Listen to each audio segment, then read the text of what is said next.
Now, getting 17-year-olds to put foreign substances in their body shouldn't be that difficult. Our politicians are being gutless and letting companies do their dirty work. BHP and Rio say get vaxxed or get sacked.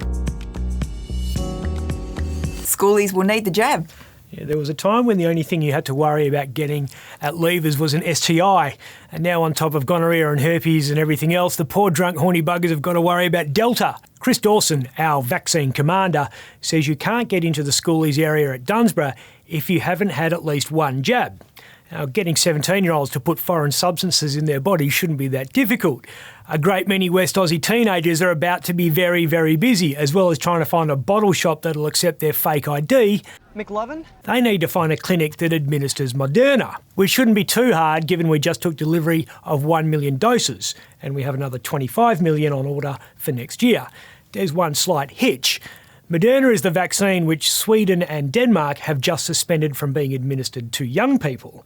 A Nordic study has found it might be linked to a small increase in myocarditis, which is an inflammation of the heart wall, and pericarditis, which is an inflammation of the tissue that surrounds the heart and holds everything in place.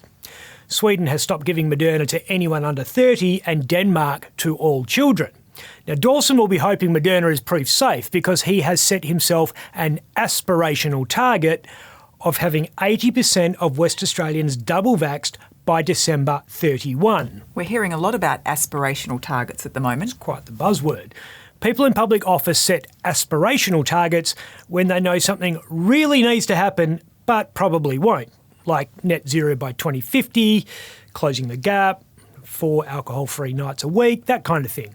2/3 of eligible West Aussies have had their first dose, but just half have had their second. We're lagging quite badly behind the rest of the country. McGowan spends every second of his day telling us how good we've got it over here. We've become fat, dumb and happy, thinking the disease barbarians from the east won't ever breach our castle walls, which means we don't feel any urgency to go to a clinic. And it's not like the health minister's sounding the emergency alarm on this one. 24 hours after we heard Captain Vax outline his critical might happen, might not happen path to 80%, Roger Cook issued a press statement in which he urged eligible Goldfields locals to roll up for WA, book an appointment and get vaccinated as soon as possible. It's the same message that we've been hearing for months and which is now not working. So, big business has to be the bad guy. Yep. Our politicians are being gutless and letting companies do their dirty work. BHP and Rio say get vaxxed or get sacked. Chris Ellison has just told the 5,000 people he employs at Mineral Resources they need to find new jobs if they aren't vaccinated. The miners are saying that with the exception of good medical or religious excuses, there are no ifs, buts or maybes. Compare that hard line with Roger, who's sounding more and more like a needy boyfriend. This is your opportunity to do your bit to protect yourself, your loved ones and your community, he says. The government's ads are shit. The look at my bingo wings, lead by example thing isn't working. And self-evidently, you can't rely on us to get off our own asses to save our own lives. Are you vaccinated? I wouldn't be standing here ranting about it if I wasn't. I'm not appealing to people who are worried about becoming magnetised. They're too far gone. I'm appealing to everyone out there who's not vaccinated because they're just plain lazy. I love these lazy Saturdays. It's Wednesday, Homer. Most of us aren't against it. We just can't be bothered. Yeah, I mean, it's ridiculous. So what should McGowan do?